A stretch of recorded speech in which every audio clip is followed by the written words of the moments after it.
ꯑꯍꯥꯟꯕꯃꯛꯇꯗ ꯁꯂꯥꯏ story ꯆꯦꯅꯦꯜꯒꯤ ꯃꯍꯨꯠ ꯁꯤꯟꯖꯗꯨꯅ ꯀꯦꯔꯣꯂꯤꯅꯥ ꯈꯥꯏꯗꯦꯝꯅ ꯏꯀꯣꯛꯅꯣꯅ ꯈꯨꯔꯨꯝꯖꯔꯤ. ꯉꯁꯤꯁꯨ ꯅꯨꯡꯉꯥꯏꯔꯕ ꯐꯨꯡꯒꯥ ꯋꯥꯔꯤ ꯑꯃ ꯃꯤꯌꯥꯝꯒꯤꯗꯃꯛꯇ ꯄꯨꯗꯨꯅ ꯂꯥꯛꯆꯔꯤ.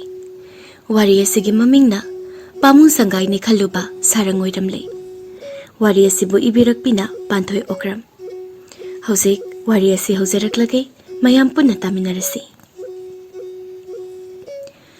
ꯈꯨꯜ ꯑꯃꯗ ꯇꯣꯃꯥꯜ ꯀꯧꯕ ꯁꯦꯜ ꯌꯥꯝꯅ ꯄꯥꯏꯕ ꯑꯍꯜ ꯑꯃ ꯂꯩꯔꯝꯃꯤ. ꯃꯥꯒꯤ ꯂꯣꯏꯅꯕꯤꯒꯤ ꯃꯤꯡꯅ ꯏꯕꯦꯆꯥ ꯀꯧꯔꯝꯃꯤ. ꯃꯈꯣꯏ ꯑꯅꯤꯒꯤ ꯃꯆꯥꯅꯨꯄꯥ 4 ꯄꯣꯛꯂꯝꯃꯤ. ꯃꯆꯥꯁꯤꯡꯒꯤ ꯃꯤꯡꯅ ꯏꯕꯣꯍꯜ, ꯏꯕꯣꯌꯥꯏꯃ, ꯏꯕꯣꯇꯣꯟ ꯑꯃꯗꯤ ꯏꯕꯣꯇꯣꯝꯕꯅꯤ. ꯃꯈꯣꯏ 4ꯃꯛ ꯂꯣꯏꯅ ꯅꯨꯄꯤꯁꯨ ꯊꯤꯔꯝꯃꯤ. ꯅꯣꯡꯃꯒꯤ ꯅꯨꯃꯤꯠꯅꯤ. ꯏꯕꯦꯆꯥꯅ ꯃꯃꯧ ꯅꯨꯄꯤ ꯑꯍꯜ ꯊꯝꯕꯥꯜꯅꯨꯗ ꯉꯥꯡꯂꯝꯃꯤ. ꯍꯩ, ꯅꯧꯊꯕ ꯍꯩꯕꯤ ꯏꯕꯦꯝꯃ, ꯋꯥ ꯑꯃꯠꯇ ꯍꯥꯏꯕ ꯌꯥꯗꯦ. ꯅꯧꯊꯗꯣꯏꯒ ꯄꯦꯠꯊꯗꯣꯏꯒ ꯀꯔꯤꯅꯣꯅꯦ ꯏꯕꯦꯝꯃ ꯅꯪꯁꯤꯕꯣ? ꯑꯁꯨꯛ ꯌꯥꯝꯅ ꯌꯦꯡꯅꯤꯡꯗꯕꯁꯤꯕꯨ ꯀꯔꯤꯅꯣ ꯍꯥꯏꯕꯅꯤ? ꯊꯝꯕꯥꯜꯅꯨ ꯃꯔꯥꯏꯕꯛ ꯌꯥꯝꯅ ꯊꯤꯖꯔꯕꯤ ꯅꯨꯄꯤꯅꯤ. ꯃꯧ 4ꯒꯤ ꯃꯅꯨꯡꯗ ꯃꯥꯅ ꯏꯁꯣꯟ ꯁꯣꯟꯊꯩ. ꯊꯝꯕꯥꯜꯅꯨꯒꯤꯅ ꯍꯥꯏꯕꯗ ꯃꯕꯣꯛ ꯑꯁꯣꯟꯕꯤ ꯂꯩꯔꯥꯡꯗꯒꯤ ꯍꯦꯟꯅ ꯀꯅꯥꯁꯨ ꯂꯩꯔꯝꯗꯦ. ꯑꯗꯨꯃꯛꯅ ꯏꯕꯦꯆꯥꯅ ꯊꯝꯕꯥꯜꯅꯨꯁꯤ ꯑꯁꯨꯛꯀꯤ ꯃꯇꯤꯛ ꯅꯨꯡꯁꯤꯔꯝꯗꯦ. ꯊꯝꯕꯥꯜꯅꯨ ꯇꯞꯅ ꯀꯤꯅ ꯍꯪꯖꯔꯛꯏ. ꯏꯃꯥ, ꯅꯃꯧꯅ ꯀꯔꯤ ꯑꯁꯣꯏꯕ ꯇꯧꯈ꯭ꯔꯒꯦ? ꯑꯁꯣꯏꯕ ꯌꯥꯎꯔꯕꯗꯤ ꯐꯖꯅ ꯇꯥꯛꯄꯤꯌꯨ, ꯍꯥꯏꯕꯤꯌꯨ. ꯅꯃꯧ ꯃꯇꯨꯡ ꯁꯣꯏꯗꯅꯕ ꯇꯧꯖꯒꯦ ꯏꯃꯥ. ꯏꯕꯦꯆꯥ ꯑꯗꯨꯃꯛ ꯁꯥꯎꯅ.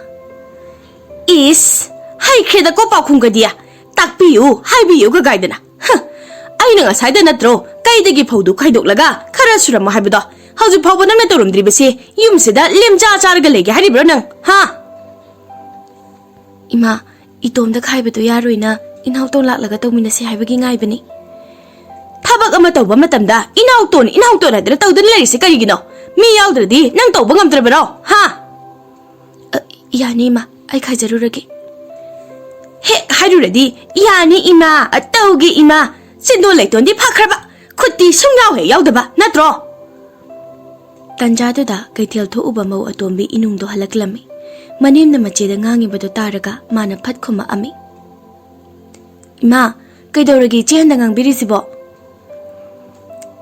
ꯏꯕꯦꯆꯥꯗꯨ ꯅꯣꯛꯁꯤꯟꯅꯔꯒ, ꯍꯣꯏ ꯑꯩꯅꯅꯦ ꯉꯥꯡꯕ. ꯅꯆꯦ ꯍꯟꯁꯦ ꯊꯕꯛ ꯑꯃꯠꯇ ꯃꯥꯏꯄꯨꯅꯅ ꯇꯧꯅꯤꯡꯗꯦ, ꯁꯨꯅꯤꯡꯗꯤꯌꯦ. ꯂꯦꯝꯖꯥ ꯆꯥꯔꯒ ꯂꯩꯕ ꯌꯥꯝ ꯄꯥꯝꯃꯤ. ꯃꯣꯏ ꯃꯌꯨꯝꯗ ꯄꯪꯆꯥ ꯆꯥꯔꯒ ꯄꯪꯆꯠꯇ ꯆꯠꯂꯒ ꯂꯩꯕꯒꯤ ꯍꯩꯅꯕꯤꯗꯣ ꯇꯧꯋꯦ.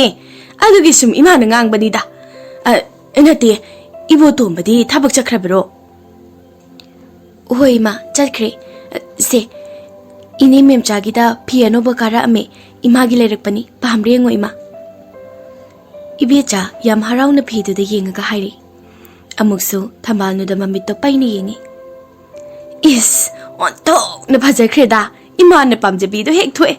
ꯏꯃꯧꯇꯅꯤ ꯃꯅꯦꯝꯕꯨ ꯅꯨꯡꯁꯤꯕꯤꯕꯁꯦ. ꯑꯇꯩꯁꯤꯗꯤ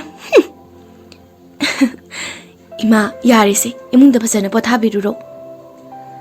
ꯏꯕꯦꯆꯥ ꯊꯝꯕꯥꯜꯅꯨꯗ ꯑꯃꯨꯛ ꯁꯥꯎꯅ ꯍꯥꯏꯔꯛꯏ. ꯍꯩ, ꯐꯧꯁꯦ ꯁꯠ ꯁꯠ ꯈꯥꯏꯗꯣꯛꯎ. ꯅꯨꯃꯤꯠꯁꯦ ꯃꯌꯨꯝꯗ ꯆꯪꯈꯤꯕꯅ ꯍꯥꯟꯈꯤꯅꯤ. ꯏꯃꯥ, ꯑꯩꯅ ꯏꯆꯦ ꯍꯟꯗ ꯑꯩꯒ ꯈꯥꯏꯃꯤꯟꯅꯁꯦꯅ ꯍꯥꯏꯔꯝꯕꯅꯤ. ꯃꯇꯣꯝꯗ ꯇꯧꯕꯗꯣ ꯅꯨꯡꯉꯥꯏꯔꯣꯏꯅ. ꯀꯨꯏꯔꯣꯏꯁꯦ, ꯏꯆꯦ ꯍꯟꯒ ꯑꯩꯒ ꯁꯠ ꯇꯧꯒꯦ ꯏꯃꯥ. ꯊꯝꯕꯥꯜꯅꯨꯅ, ꯌꯥꯔꯅꯤꯗ ꯏꯅꯥꯎꯇꯣꯟ, ꯏꯆꯦ ꯑꯗꯨꯝ ꯇꯧꯔꯒꯦ. ꯅꯪ ꯆꯠꯊꯣꯛꯎꯕꯒꯤ ꯋꯥꯔꯝꯃꯅꯤ, ꯄꯣꯊꯥꯖꯔꯨꯔꯁꯨ. ꯌꯥꯔꯣꯏ ꯏꯆꯦ ꯍꯟ, ꯑꯩ ꯀꯩꯁꯨ ꯋꯥꯗꯦ, ꯇꯧꯃꯤꯟꯅꯁꯦꯕ ꯑꯗꯨꯝ.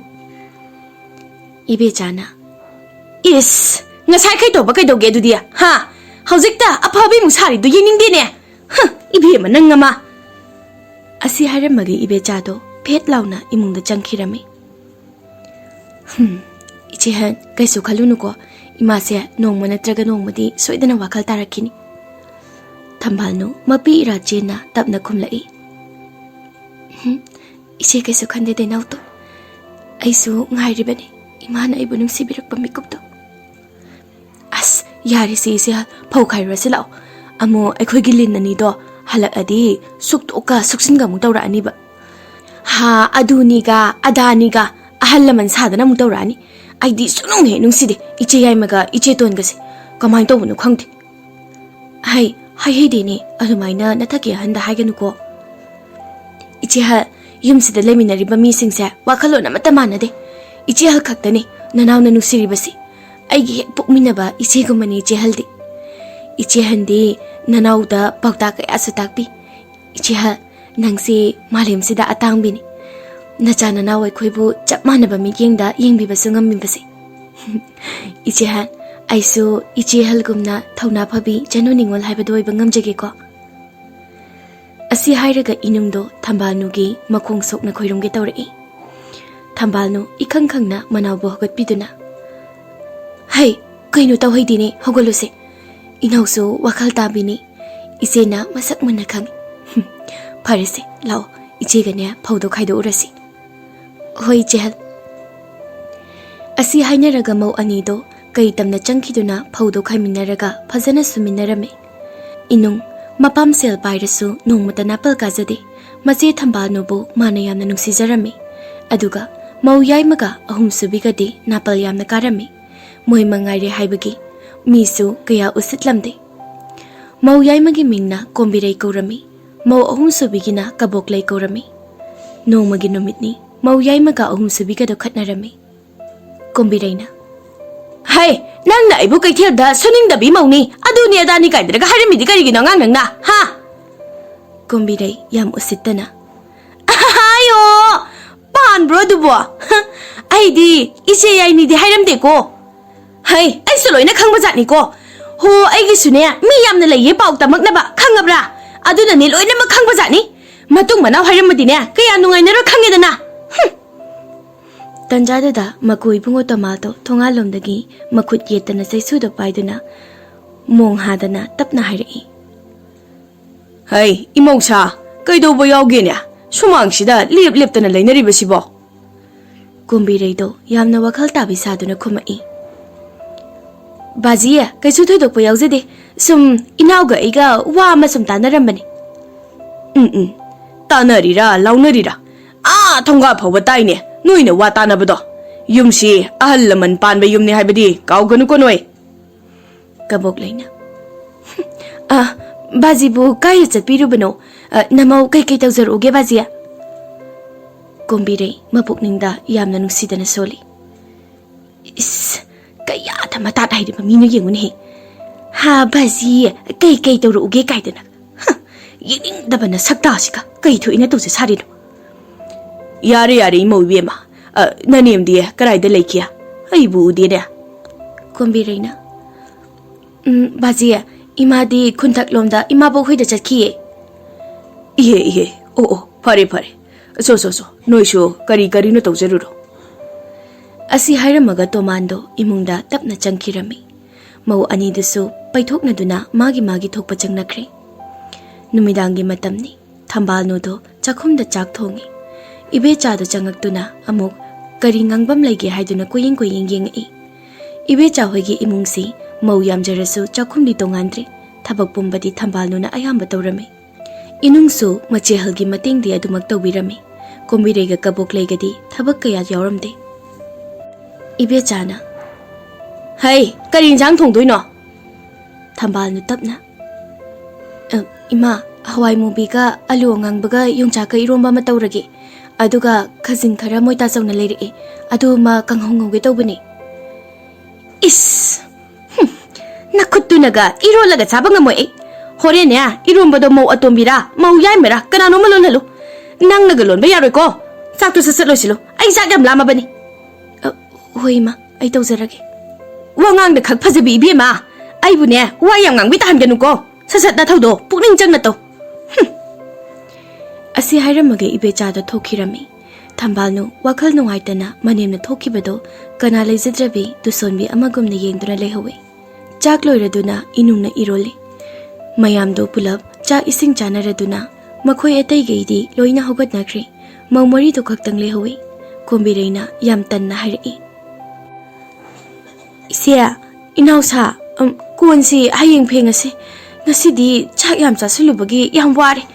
Aine hai loida phengasu phengage ngasigidi ai yauroroige kabok leina is kariya taptan cha thoga hagolaiga haidi kaino ba ise yagi wada di yaroida thabak mana ma phawbo yawgi di khande pulap to munaga dabani kaino aina kaino me ka haibaga nangna la chindo khumdoige dum tawra leirisi ba nang aingonda kaino aita ba lege ha ho taba yaba chadaba yaba wado ngangbiyo tumina leijage adudi nate kaino me hek tawbaga leithok toiga thaidok toiga tawraga leirido Adugi aisu khumiba.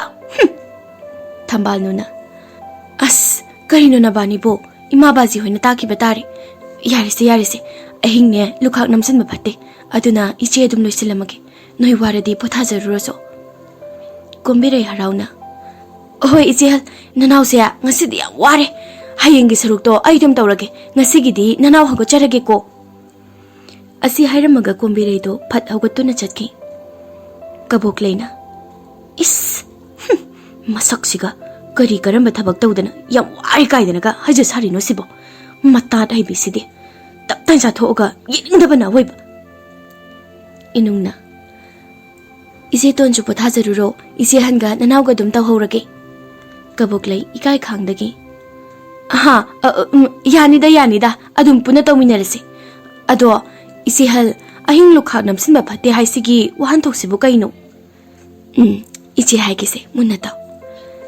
Taibang miyoiba oina aikhoina ahing khomlen tungkun tankraba matamda sanamahi haibadi laining thau sanamahi amadi leimirembi ima ibema iben imoino makhoina yumyai sida phamdengduna leiriba yumsigi aphaba nungaiba wakal leitana ingna chikna leinanaba watana ge haiduna ne leimirembi ima ibemana iben imoino bo kokthokpa matamda lukhak to leirabadi iben imoino ge khungda pham leite aduna aphaba nungaibaki watana begadabado watana ba phangande aduna ne yariba makhai akhoina ne asigumba mayamase mamutana khangzingadabani nupi oibe akhoidi silam sintha amadi leizariba Meetei akhoigi lining laison chatnabise khangzingadabani thijangadabani ahalaman singi manakta itatatana phamgadabani aikhoina khangdaba waram pumba makhoidagi hangadabani inungna ichehal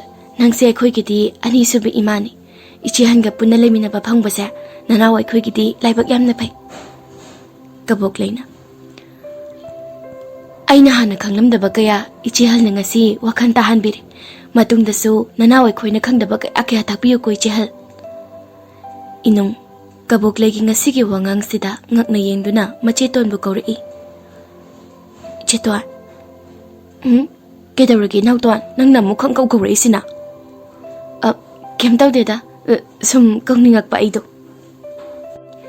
thambal nu namu pharise losinaba tawrasi matamse thengkreba asi hainaraga moi ahum kon phengbana phengba wai taibana taiba tawraga thabak tu losinminarame matamde sum hauki inung amadi kombirei makhoi ani gidi angang nupa amamam yaurame aduga kabok laisu mironba thabung taruk hairi marak sida thambal nudi mayamgi hotnabada mapum thetlamme adugi sum mathakta manempok amadi mapuroibagi sarai michaisu asum hengalaklame nongmagi namitni ibo chawna thambal nubu chaibadagi hendoktuna yamna thina su phubirame nangsibu karamba laina sarpa mino ha asuk yamni kaiba khangdabasibo thambal nu chena singado khangduna kapna khumlai aina kari asoiba moita sona nungaita na ba amati yumsigi mai thina na ba kari thabak tokhrege ngasi phawda ai su isa pame aduda khangde ai isa pame imanaba singi mamangda ima yese thangkatlaga chappa ngamdre yumsida khara tum tawraga leiba nangnadi karimata khangwini sigi kaibase thambal nu pendana makol thokna kapaduna ai di chapa mamoi siro ai su mama oininga moi khanbro sibu ai giralo ai su isado ithanung sida chetna konsiduna harau nungai na leininge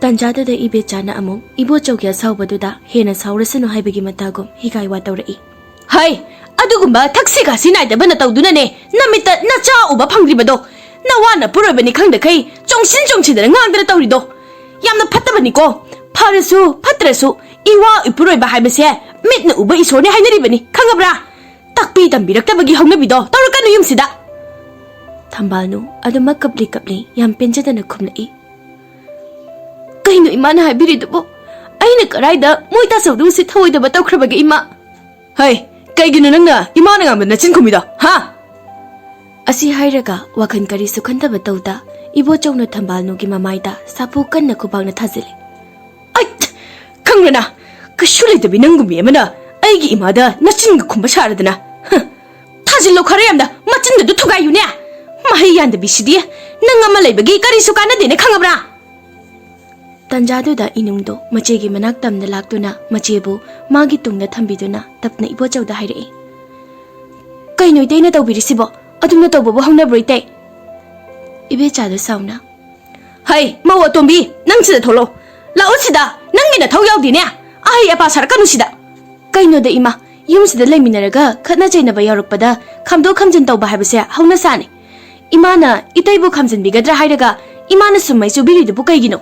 Imadi nupi natabra. Inauton anga kapamani. Ichado phasana senabiraga leirusu salo. Nupi ama oiraga icha yauba ngamtaba iti moina chaining mamongda sejasano. Puning mamongda phujasano. Khudimak aigi iralne. Ichihal adumaina hainusi.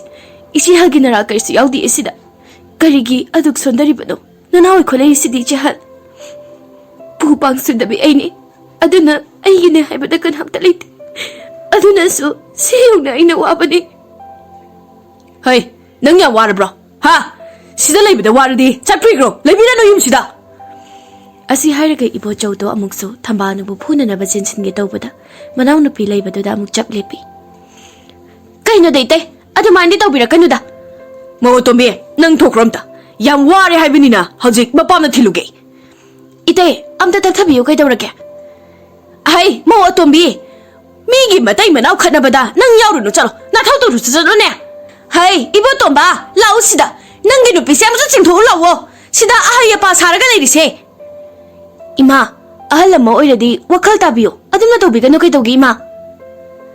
Ibo tombaso ngasaidagi khatnaribadu taribani. Madu kaurakpaduda changaktuna mayambada wa khara hairei. Taso nang yam himmaliko. Yumthang namaga taradi soidana khuba khunarama tar. Aduk wakhal yaudrudi bu karigido. Sibu itai mena tawgi yauna tawbro. Mane khudimak mana thokon mangak Isung imana ba punba yadre. Angang yaudridi karigino haidana hangmandana ne ima se thangalaga chappa yadre. As taso wadu taba yadre da. Ibo chaw thambanu da sauna yengduna. Hai nang yang ware haba natro. Ha nang sida leibada yang ware haba natro. Aina halakpada nang yum sida lemba yaro khangaba. Asi hairamaga ibo chawda sauna thokirami. Ibe chasu thambanu da paini yengamduna wayama phawba hairamdana thokirami. Inung na machebu themjanbirei. Ichiha se kapano to oba. Ngake sum pangangang jarini. Kaidobagi chattoino chatkano layu yum sida adu. Ibo tombana so. Itaima kasu khalunu se. Tasawsu aduk nungaitabagi hajarini. Atomba inauton itaima kasu khande. Aigi laibakta asum thoa haiduna mapu magna tambirambagini. Ayumda hankrage. Awo kapuna lairurage. Ayama laibasida moida yam nungaitraba male. Kaigi chattoino itaima. Ai tasawda wari phajana sagise. Horen baji halagasu wari sana hangeba. Layodum. Ibo tonbaso asumna wa khara hairamduna adumak thokirami. Ichihal nupi oibe aigoisu onthokna su ton khredako. Thambanu hojikta da pena manaw bukonduna pena kapjarei. Inauton aisu mama haibado ininge. Ichabu thabum tarana puraga ithanung sida konsinduna magi mikapu themninge. Sibu aigi kari irano. Aidi isa papa moy khanbro. Inungso machegi matawduda kaple. Masu nupi yemo oirubana chainado inungdasu phauraduna. Ichiha yare toklo nanaw toba ngamdre. Nongma natraga nongmadi ichihal sa soidana mama haibado oirakhini. Hojiksu ichihal ki ichaga chap manaye. Aigi ichasu ichihal gi ichaga chap manaye. Aigi isasu nachanupa mani leirisidi ichihal bu kanana mama nate hairibano. Inauton nang kaknadi ko ichigi awaba kangbiribase. Yare se jan aduda sum khanjilaga leiranoba. Lao ichamani se oina irujabiruseba. Inauton nang chatlamo iche ngaktang leiraga laki. Phare jan lakti lau ko ai chalamage. Asi hairamaga inungsu thokirami. Thabalnusu matomta ngaihoraba matamsida mathamoi puba ngamda wana chakna kapchaduna lehokirami. Nungdangi matamni Ibochaudo kok ngau hidak tap tain taksinduna thengna halaktami. Thongsango. Oi, thongsango habane. Nanado tadro, ha? Sirabo nangba. Siramani phadawni. Ha. Isasisu sum karino khanani leino. Tumningbum tawlersi boiba.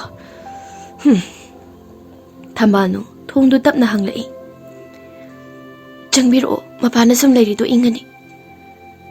Nang ngasai aina kaurido nanado tadro, ha? Natraga tumsinariro. Nangise aibo sidriro. Nati ai tholai sidi. Nangise aibo sidi ana takpuni.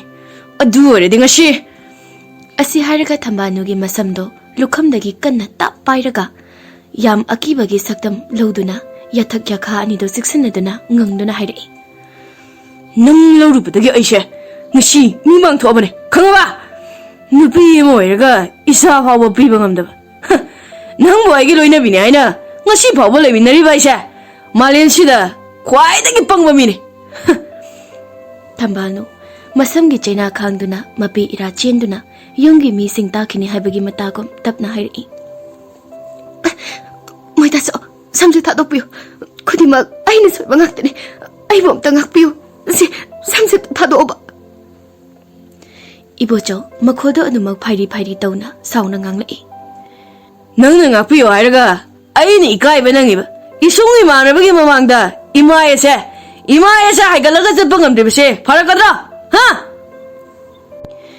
Adubo aibo kaidaw haibano sibo aina tawningdana tawbro masida aigi rasi kaino taso. Machaga mamauga khatnaribado ka thangnana leiriba ibechadi tai. Adubo khamdoke haibagi wakhandi leite. Adumak momon nokna taribani. Angakpani manim oibi mahaksu nupi emo oirabasu mamauge awaba khangbibagi mahutta hena dum mana harauri momon noktuna wakhanda khanjai. Khara yamna phuradi phanida. Nungaikre tumbagasi yado mali ye chaita. Moigi khatnabase noksum oina taraga tumge dai. Tomaldo tumba yadraduna magi loinabida hairai. Hai, taribra amuta hogalo nasanu basi tumina leyu haru chalo muta. Ai hogolaklabadine kya na tai charu haru chalo.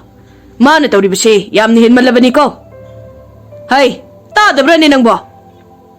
Ibecha sauri. Ho karino migi matai mana wangnajabasida aibu kari hairu cho haibano. Tumina dum tumbiyuda moi bajisu chagat ngangduna leitrabasu.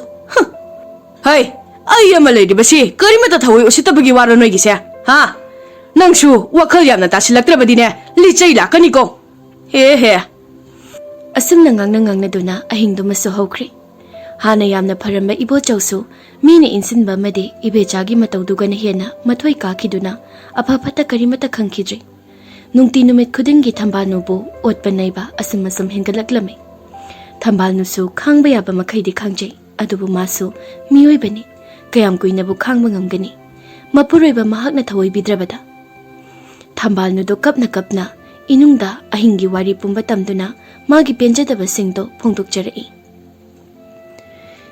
Ichehal yarese kaplanu nanausu kari haigadabanu haifam khangtre kaplanu to haibasidagi hena nanau haifam khangtre se to ichehal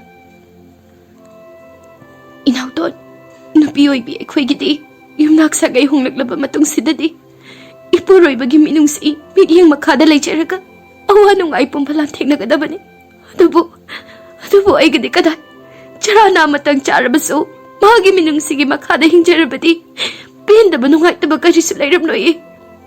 Adumak nokna ai khangma ngamgani malyam sida leiriba nupi oibi khudingidi yumnak sagai honglaklaba matung sidadi ipuroibana ekhoi pumnamak oiraga chaitheng chaina khudimak mana thona oiraga nupi oibe ekhoina lang thengnabu ngamgadabani. Adubu aigidi kadaino aigisu thona apiyo ichang phana khudimak mayoknajage. Asi hairaga Thambanu makhol thokna higik launa kapcharai. Tanjadada Thambanu mabokto thongalomdagi soli makhut yettana chaisu pai makhut oidana insang napi yauba khaw ma paiduna tapna changlakpado inungna uraduna mache handa hairai. Ichehal, tu, thonga da changlai isibu ibok natabro. Thambal no, kaplambado jab leplaga, mamai mami to phat phat taihthoklaga, tausinnaba, sasinnaba minok na mahut sinduna, harauna mapukning nushina, mabupo kaujarai. Abo, tuniye, se, tapna se, ay samgeba. Karay chatluino, nasa kusonsiga. Isu uning manana laibani. Kaya di kuya isu raktaba. Nang su sunglak heklak de do. Yamna nungay kraba mali isu di. Asunbi nabok ay malayri haiba kasi kahorba mali. Asi hairaga kuiraba kazaya duda mumunok jarai. Kaisu kangjadana ichamcham na haira iba maboki wahi duda thambal nugi thamoide. Machet ta na kairi. Kapli makon nikli haizarai. Abo, nasuna abo pukaw baliti. Abong na igidi thawai ni pumnamak ni. Karigi abo po ay nakaututoy no. Ay soidana lakani abo kimanakta. Nasu yam nungay na lady. Mapam sida ay gawat pamtalayti abo. Ay, ang biya. Karigi no siya nakablibadiya. Abok na adok nusida haibani siya. Kapkano siya. Tolo. Kay no ichihal adumay na taon no siya. Abok siya matay nung ngari roye. Karigi no nang na ningamdaba ang magaloy na napok na nung siya nagkabliba dubo. Hayro siya. Abok ta hayro. Isuda kanana kari haibagi. Ha? Apo, ay kaysa daw di kanana so kaysa ay di. Kuy na abong uro na pagi ngasi ubas ina sumpok na nung sirap ni abo. Tanjado da ibe chado imungdagi patholak tu na kochi ko tu na wahiri. Ay ma, ini lakpiramia. Kayam kuiragi ubirap po, kay charage. Ibe cha, isusi udaba kuire haidana, uning man na hekala aban. Kuidarida, yorok padangayri. Karibu jani haige, ine kaysa janing deda. Isugi masakse, urabadi yare. Inia, sumdaw badi. Thambal nuse, inegi manakta, matam khara layhanbiro. Mabok, nokmi layrang basakpamdo, sat ona ingangak na ibechada yengaga hairai. Thambal nudi, manengi wanganga duda, pendana, ningamdana yengduna tumina laikre. Ay, ibecha, karigino adudia. Isuna, kari akaiba tabak tawramabage. Ay laingay sida, isubu waraamge. Hayro, isuna kari tawramya. Kaysu thoidokpadi tawba nate. Magi haibabu khara suningde. Lemja chaba khaktani, mana imungsida kanaribase. Ma laurubadagi ngasidi chanupasu mimang thokpa ngamdre. Isada nate, aikoisu laikai wangma lanba ngamdre. Imaise thampham leitre hariba. Karino ne hariba wafamsibo. Isu thoibiye, nangbu aduk wakhan yaudridubu karigino. Ha, nakha thaba nanaw singaiduna leitrabasu thabak ingkhangdo phajana sat tawba kaidoge nangbo. Aduga kaino ibeja isu laurubadagi mimang thokpa ngamdre haibagi wahanthokse karino inena wakhal tadre nang amukta phajana hairo use.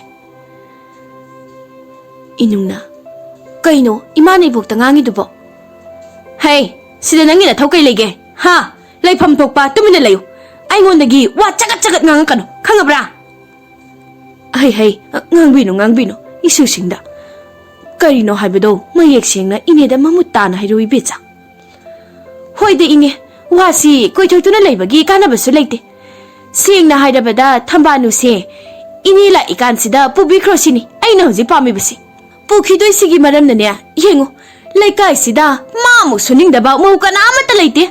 Adugi sumathakta angang phangi yoksilaktre. Sidabu mabu kamaina imongni haiduna aina yumsida thamningdoribano. Migi mamangda ayam ikai. Ha ibecha noigi maududi angang hoji phawbo yaudridubu karigino haiduna hangalpadane ai pakhum bibam khangde.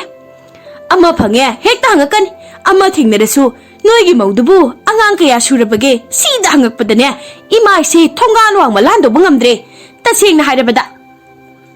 Mabuk tu khara saurapna. Adugira nangna ngasaidagi khotliba kochi mayamdo. Akhang ai amaibi yengurabra noi. Masagi mahayanda bisidabu amuk seltingna amaibi yengkidoribro. Mause matomta nate imaw ahumsidi karimata kanamata de yengde. Adum angang yauribasini. Fare, kaino noina hojik pami basi. Ai khoi na pamba haibu, na su nupi se ini na puraga chatpi ki basi ni. Sini yam pami basi. Aduga ikut chabi mahayan gadabi ima wo mathiu bani. Sini ai na pami basi ine. Ibe chagi mau thibagi wa hairak paduda thambal no amadi inung mabok makhoi ahum punna ibe chada ngakna yengi. Aduga thambal no di khamba yada mitlo pirang ihaurakduna atat akham leitana sinthara'i. Tanaurabi nuzagi ningamdabana yomlaba maithong aduda nason pikna kauzara'i manembo. Ima Hojikti aigi apambado khambireda nei nei hoiso. Hai Laitonda saru pande haiba matagum pangai da haiganu ibecha. Isu sina tauga yauna taubro. Ha nangsu mane mama natro. Akhang ahe kya tanaraga tauba yaba ngaktani. Hojikta da isu da khaktang tainaba yabro. Mabok ai soli haidana usitri bara noi gisya. Ha ho adudini inya yanari gai laiminani. Yanadadi laiminabagi wahan thokse karino. Isa nupa na su pamde kaya kan hairibani na su nupi se ikai khangmannabagi leiribani ngasi phawba yum asida. Thambal no adum makapladuna mabokta yengduna hairi. Abo yare tokpiro hallo yumda basana hallo. Ai soidana aboki manakta laki. Thengrani ngasidi abo khanbiro. Mabok adum maksauna. Hankiroi ai wa chap chabi mangang na khigedoribni. Isubu moina kaisu leitana khanba. Aibo pangal mayeng tare ahal oire haidana moigi sei usit thawoidribani. Isugi bu kaino nabok leiribasidi kapkanu. Isuna kapkadaba nate. Oh isu thoibi nangdi sarang sida onthongna wana paisa khangdra leiramibako. Isudi yumnak sagai hongkre. Nungaina harau tayamna leiramani khalluba. Oirammiba matausibu karino isu thoibi. Asi hairaga mabokto mapi tap tarai. Pendabana masa pumba yomi ahloirabi maboksi. Tanjaduda ngasai makai chatho uba ibo chaudo yumda hidak khara thakchillaga ngauri halaklame. Aduga thongal heklan silakpadagi lauduna changai. Nungai kaino masa popongam-dabi nupi malawrubadagi ngasidegi punsi lekha tare mimang phwe nungai Hai yumta kai takpe nang karai dele ha ngasidi nang khangni dana haibo mi na thina nganan ba nungai ni dana ngasidi na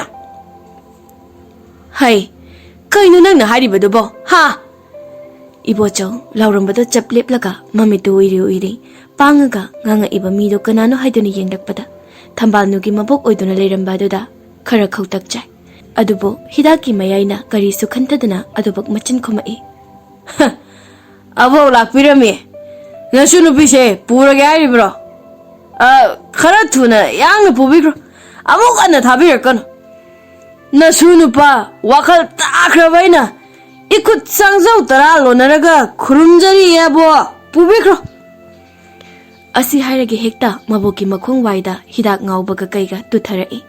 Mabokto ikang khangna kharaja thoga hairai. Hai kaina noina ngasaidagi aingonda ngangiba saiba ulaiba nawongna tawsingsia ha inungna Apo asawbadam ta phathabi itaiga imaga se wakhalama itau tawrabani Hai kaino nangna haribado ha yumsibu nangna palubro inempo koino ni nangna Angang moirabadi tumina pangnay madayo. Yengo, nasi yay magana seton gana nga saidagi tholakpra. Ha, moy kay haige. Nang namasiday sida chagat ngagno na laysya. Yun nga sakro zalo. Imagi se khara himale nga saidagi tagi yaw na tabani. Ima sunupi na tabro. Imagi su isa ningol yawram batarabadi nga si isi handa phangi bachay na siya. Imagi isa duda su phangamabadi nga si ima na habiri ba wahay do. Imagi isa duda su habiri ang batho abadi. Imadi kay dobi niya. Nawabu thagolay yaudi haina su khanbigan namong su nupi ni aduna ngasi ichi handa phawrumgadaba chainado namawda su phawi nupi ni ise su karigi mama haibado oininga moidoribano sida ichi hange maransibu karino ima amta haibiyo inakton asi hairaga thambano inungbo khangkon konsinduna pena kapcharai inakton nangi pungsil se angakpani ko nangse aigi iraw nupi asingmane kasidi isi pele ꯅꯪꯒꯤ ꯋꯥꯍꯩꯁꯤꯡꯁꯦ ꯇꯥꯕꯗ ꯏꯆꯦꯒꯤ ꯑꯋꯥꯕ ꯈꯪꯕꯤꯕꯁꯦ ꯅꯪ ꯈꯛꯇꯅꯤ ꯀꯣ ꯏꯅꯥꯎꯇꯣꯟ. ꯏꯃꯧꯇꯣꯝꯕꯤ, ꯅꯪꯒꯤ ꯋꯥꯍꯩꯁꯤꯡꯁꯤꯅ ꯉꯁꯤꯗꯤ ꯅꯅꯦꯝ ꯑꯩ ꯃꯤꯀꯞ ꯊꯣꯛꯂꯦ. ꯑꯣ, ꯑꯩꯁꯤ ꯀꯌꯥꯗ ꯋꯥꯈꯜ ꯊꯦꯜꯂꯨꯔꯤꯕ. ꯅꯣꯡꯃꯇꯁꯨ ꯑꯀꯥꯏꯕ ꯋꯥꯉꯥꯡ ꯑꯃꯗꯤ ꯏꯃꯨꯡꯁꯤꯕꯨ ꯀꯩꯗ ꯁꯣꯏꯈꯤꯒꯗꯒꯦ ꯈꯟꯖꯗꯨꯅ ꯆꯦꯛꯁꯤꯟꯅ ꯌꯦꯡꯁꯤꯟꯕꯤꯔꯤꯕ ꯌꯨꯝꯕꯤꯔꯨꯝꯕꯤ ꯑꯣꯏꯔꯤꯕ ꯏꯃꯧꯕꯨ ꯃꯤꯒꯤ ꯃꯤꯋꯥ ꯂꯧꯗꯨꯅ ꯀꯌꯥꯗ ꯇꯥꯊꯤ ꯇꯥꯑꯣꯏꯅ ꯇꯧꯔꯨꯔꯤꯕ. ꯍꯧꯖꯤꯛꯇꯗ ꯑꯩ ꯏꯃꯧꯒꯤ ꯃꯐꯝꯗ ꯌꯥꯝꯅ ꯂꯥꯟꯈ꯭ꯔꯦ. ꯑꯩꯁꯨ ꯅꯨꯄꯤꯅꯤ, ꯀꯔꯤꯒꯤ ꯏꯃꯧꯒꯤ ꯑꯋꯥꯕ ꯈꯪꯉꯣꯏꯗꯧꯔꯤꯕꯅꯣ? ꯏꯃꯧ ꯏꯕꯦꯝꯃ, ꯅꯅꯦꯝꯕꯨ ꯑꯃꯨꯛꯇ ꯉꯥꯛꯄꯤꯌꯨ. ꯏꯃꯥ, ꯑꯗꯨꯝꯅ ꯍꯥꯏꯕꯤꯒꯅꯨ. ꯅꯃꯧ ꯀꯔꯤꯁꯨ ꯄꯦꯟꯗꯕ ꯂꯩꯖꯗꯤꯌꯦ. ꯅꯃꯧꯒꯤ ꯑꯁꯣꯏꯕ ꯏꯃꯥꯅ ꯇꯥꯛꯄꯤꯕꯅꯤ. ꯑꯗꯨꯕꯨ ꯏꯃꯥ, ꯅꯃꯧꯁꯨ ꯃꯃꯥ ꯍꯥꯏꯕꯗꯣ ꯑꯣꯏꯅꯤꯡꯉꯤ. ꯅꯃꯧ ꯎꯄꯥꯏ ꯂꯩꯇꯤꯌꯦ. ꯏꯃꯥ, ꯅꯃꯧꯕꯨ ꯌꯨꯝꯁꯤꯗꯒꯤ ꯆꯠꯈ꯭ꯔꯣ ꯍꯥꯏꯕꯗꯣ ꯍꯥꯏꯕꯤꯒꯅꯨ. ꯑꯁꯤ ꯍꯥꯏꯔꯒ ꯊꯝꯕꯥꯜꯅꯨ ꯃꯅꯦꯝꯒꯤ ꯃꯈꯣꯡ ꯀꯣꯟꯗꯨꯅ ꯀꯞꯂꯛꯂꯤ. ꯏꯕꯦꯆꯥꯁꯨ ꯀꯞꯅ ꯀꯞꯅ ꯃꯃꯧꯕꯨ ꯍꯧꯒꯠꯄꯤꯔꯛꯇꯨꯅ, ꯍꯩ ꯍꯧꯒꯠꯂꯨꯁꯤ. ꯏꯃꯧꯕꯨ ꯑꯃꯨꯛ ꯍꯟꯅ ꯌꯨꯝꯁꯤꯗꯒꯤ ꯆꯠꯂꯨ ꯍꯥꯏꯔꯔꯣꯏꯌꯦ ꯏꯃꯥꯒꯤ ꯕꯦꯝꯃ. ꯏꯕꯣꯆꯧ ꯉꯥꯎꯔꯤ ꯉꯥꯎꯔꯤ. ꯑꯍꯩꯃ, ꯋꯥꯈꯜꯁꯦ ꯑꯣꯟꯊꯣꯛ ꯊꯨꯅ ꯇꯥꯈ꯭ꯔꯦꯗ ꯑꯩꯈꯣꯏ ꯃꯥꯁꯦ. ꯇꯥꯅꯤꯡꯗꯦꯅꯦꯍꯦ, ꯅꯪꯁꯨ ꯉꯁꯤꯗꯒꯤ ꯏꯃꯧꯗ ꯉꯥꯡꯕ ꯆꯩꯕ ꯌꯥꯔꯔꯣꯏ. ꯁꯤꯗꯒꯤ ꯍꯦꯛ ꯏꯃꯧꯗ ꯆꯩꯔꯕ ꯑꯩꯅ ꯀꯩꯗꯧꯒꯦ ꯌꯦꯡꯉꯨ ꯅꯪꯁꯨ. ꯏꯅꯨꯡꯅ, ꯏꯃꯥ, ꯏꯇꯩ, ꯉꯁꯤꯗꯒꯤ ꯋꯥꯈꯜ ꯇꯥꯕꯤꯔꯣ. ꯏꯆꯦꯍꯟꯕꯨ ꯑꯃꯨꯛ ꯍꯟꯅ ꯆꯩꯕꯤꯔꯅꯨ. ꯃꯁꯤ ꯄꯨꯝꯕ ꯏꯆꯦꯍꯟꯒꯤ ꯃꯔꯥꯟ ꯅꯠꯇꯤꯌꯦ. ꯑꯈꯪ ꯑꯍꯩ ꯇꯥꯟꯅꯗꯨꯅ ꯀꯩꯅꯣ ꯇꯧꯕ ꯌꯥꯕꯗꯣ ꯇꯧꯊꯣꯛꯅꯕ ꯇꯧꯔꯁꯤ. ꯏꯕꯦꯆꯥ ꯃꯕꯣꯛꯇꯣ ꯑꯣꯟꯁꯤꯜꯂꯛꯇꯨꯅ ꯃꯈꯨꯠ ꯑꯅꯤ ꯂꯣꯟꯅꯗꯨꯅ ꯍꯥꯏꯔꯛꯏ. ꯏꯅꯦ, ꯅꯆꯥꯅꯁꯨꯁꯤꯡꯕꯨ ꯑꯃꯨꯛꯇ ꯉꯥꯛꯄꯤꯌꯨ. ꯉꯥꯏꯍꯥꯛꯀꯤ ꯈꯟꯊꯗꯅ ꯍꯥꯏꯈꯤꯕ ꯉꯥꯡꯈꯤꯕꯁꯤꯡꯗꯣ ꯈꯣꯏꯈꯥ ꯂꯤꯟꯈꯥ ꯊꯥꯕꯤꯒꯅꯨ. ꯏꯃꯧꯕꯨ ꯏꯆꯥ ꯅꯤꯉꯣꯜꯃꯛꯅꯤ ꯈꯟꯗꯨꯅ ꯂꯩꯔꯤꯕ ꯏꯃꯧꯁꯤꯡꯕꯨ ꯆꯞ ꯃꯥꯟꯅꯕ ꯃꯤꯠꯌꯦꯡꯗ ꯌꯦꯡꯗꯨꯅ ꯅꯥꯀꯣꯟꯖꯔꯒꯦ ꯅꯆꯥꯅ. ꯌꯦꯡꯉꯣꯏ ꯏꯆꯥ ꯁꯥ ꯏꯁꯨꯁꯤꯡ, ꯀꯩꯗꯧꯅꯨꯡꯗ ꯃꯤꯋꯥ ꯂꯧꯒꯅꯨ. ꯑꯐ ꯅꯨꯡꯉꯥꯏ ꯑꯃꯠꯇ ꯇꯥꯔꯣꯏ ꯃꯣꯏꯒꯤ ꯃꯆꯤꯟꯗꯒꯤ. ꯑꯗꯨꯅ ꯃꯤꯅ ꯉꯥꯡꯅꯕ ꯍꯥꯏꯅꯕ ꯉꯝꯗꯅꯕ ꯅꯈꯣꯏ ꯑꯃꯠꯇ ꯑꯣꯏꯅ ꯑꯃ ꯋꯥꯔꯕ ꯁꯣꯟꯊꯔꯕ ꯃꯇꯝꯗ ꯑꯃꯅ ꯑꯃꯒꯤ ꯉꯥꯛꯂꯧ ꯑꯣꯏꯗꯨꯅ ꯅꯨꯡꯁꯤ ꯆꯥꯟꯅꯅ ꯍꯤꯡꯃꯤꯟꯅꯒꯗꯕꯅꯤ. ꯑꯁꯤꯕꯒꯤ ꯂꯃꯟ ꯇꯣꯜꯂꯕ ꯃꯆꯥ ꯉꯥꯛꯇꯅꯤ. ꯑꯗꯨꯅ ꯍꯤꯡꯂꯤꯉꯩ ꯃꯇꯝꯗ ꯍꯔꯥꯎꯅ ꯅꯨꯡꯉꯥꯏꯅ ꯅꯨꯡꯁꯤꯅꯅ ꯍꯤꯡꯃꯤꯟꯅꯒꯗꯕꯅꯤꯀꯣ. ꯏꯕꯦꯆꯥꯅ, ꯈꯨꯗꯤꯡꯃꯛ ꯑꯆꯨꯝꯕꯅꯤ ꯏꯅꯦ. ꯉꯁꯤꯗꯒꯤ ꯑꯩꯁꯨ ꯃꯅꯦꯝ ꯃꯃꯧ ꯑꯣꯏꯕꯒꯤ ꯆꯞ ꯆꯥꯕ ꯊꯧꯗꯥꯡꯗꯨ ꯂꯧꯖꯔꯒꯦ. ꯑꯁꯨꯝꯅ ꯃꯤꯒꯤ ꯃꯤꯋꯥ ꯂꯧꯔꯕ ꯏꯕꯣꯆꯧ ꯑꯃꯗꯤ ꯏꯕꯦꯆꯥ ꯏꯅꯨꯡꯒꯤ ꯋꯥꯍꯩꯅ ꯋꯥꯈꯜ ꯇꯥꯈꯤꯔꯝꯃꯤ. ꯀꯨꯏꯅ ꯋꯥꯖꯔꯛꯂꯤꯕꯤ ꯊꯝꯕꯥꯜꯅꯨ ꯃꯅꯦꯝ ꯑꯃꯗꯤ ꯃꯄꯨꯔꯣꯏꯕꯒꯤ ꯃꯤꯅꯨꯡꯁꯤꯅ ꯌꯣꯝꯗꯨꯅ ꯍꯔꯥꯎ ꯇꯌꯥꯝꯅ ꯂꯩꯈꯤꯔꯝꯃꯤ. ꯃꯆꯥ ꯌꯥꯎꯖꯗ꯭ꯔꯕꯁꯨ ꯅꯤꯡꯉꯣꯜꯁꯨ ꯃꯤꯅꯤ. ꯈꯨꯗꯤꯡꯃꯛ ꯃꯄꯨꯔꯣꯏꯕꯒꯤ ꯃꯤꯅꯨꯡꯁꯤ ꯃꯤꯠꯌꯦꯡ ꯃꯈꯥꯗ ꯂꯩꯔꯕꯗꯤ ꯀꯅꯥꯅꯁꯨ ꯂꯥꯛꯆꯕ ꯉꯝꯂꯣꯏ. ꯑꯗꯨꯅ ꯌꯨꯝ ꯀꯩ ꯄꯥꯜꯂꯕ ꯃꯇꯨꯡꯗꯗꯤ ꯃꯥꯒꯤ ꯃꯄꯨꯔꯣꯏꯕꯅ ꯅꯨꯄꯤꯁꯤꯡꯒꯤꯗꯤ ꯄꯨꯝꯅꯃꯛꯅꯤ. ꯃꯔꯝ ꯑꯗꯨꯅ ꯃꯄꯨꯔꯣꯏꯕ ꯑꯣꯏꯔꯤꯕ ꯈꯨꯗꯤꯡꯃꯛꯅ ꯏꯁꯥꯒꯤ ꯂꯣꯏꯅꯕꯤꯁꯤꯡꯕꯨ ꯅꯨꯡꯁꯤꯅ ꯂꯣꯏꯅꯕꯤꯌꯨ. ꯑꯋꯥꯕ ꯄꯨꯝꯕ ꯉꯥꯛꯊꯣꯛꯄꯤꯌꯨ.